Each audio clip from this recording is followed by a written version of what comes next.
Yohanes 15 ayat 1 dan 2. Akulah pokok anggur yang benar dan Bapakkulah pengusahanya. Setiap ranting padaku yang tidak berbuah dipotongnya, dan setiap ranting yang berbuah dibersihkannya supaya ia lebih banyak berbuah. Bagi Tuhan, berbuah itu penting, dan hidup orang percaya harus berbuah.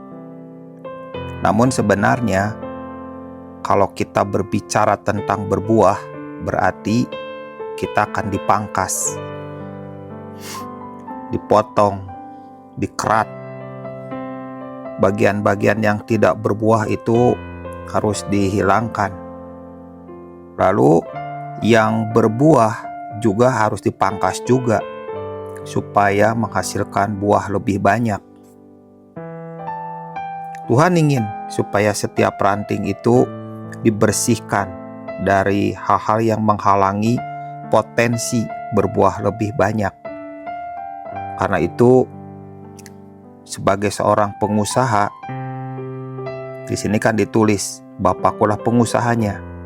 Di sini dikatakan bahwa pengusaha menginginkan untuk berbuah dan berbuahnya bertambah banyak lagi.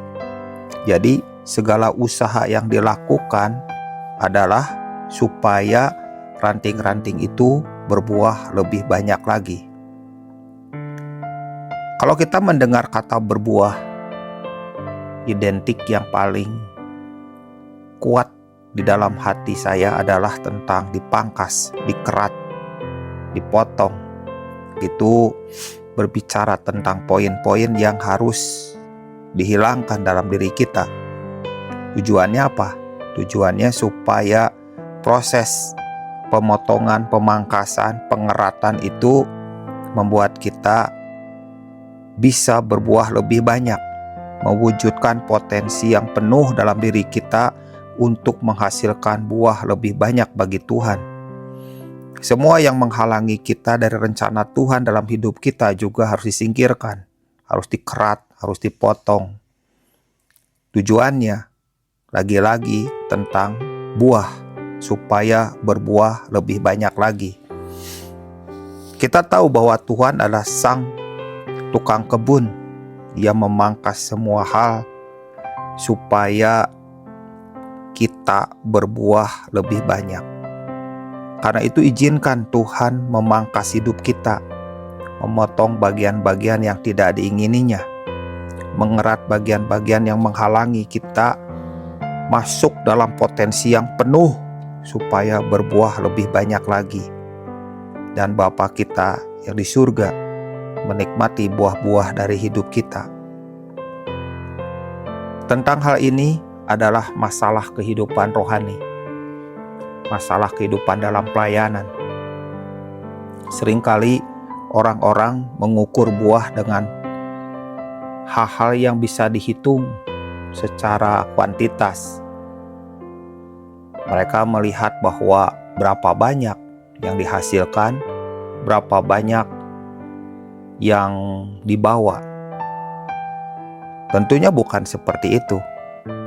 Bagi Tuhan, ketika kita mengizinkan hati dan hidup kita diserahkan kepada Tuhan, dan Tuhan memprosesnya dalam proses pemangkasan, pengeratan, pemotongan, maka dengan sendirinya, ketika semua itu terjadi, dengan sendirinya buah-buah itu akan bermunculan.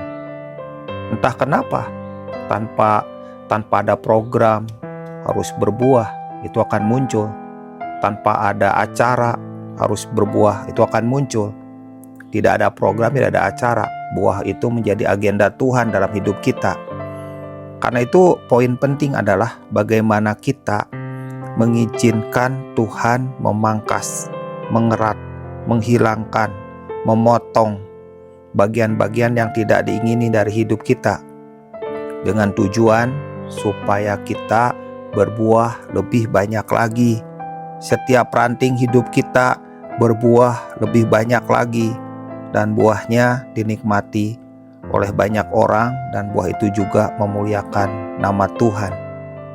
Biarlah hidup kita dilihat oleh Bapa, juga dilihat oleh banyak orang sebagai orang-orang yang berbuah lebat, dan tangan Tuhan bekerja dalam hidup kita untuk memangkas, memotong, mengerat, dan menghilangkan bagian-bagian yang membuat kita tidak berbuah lebih banyak lagi.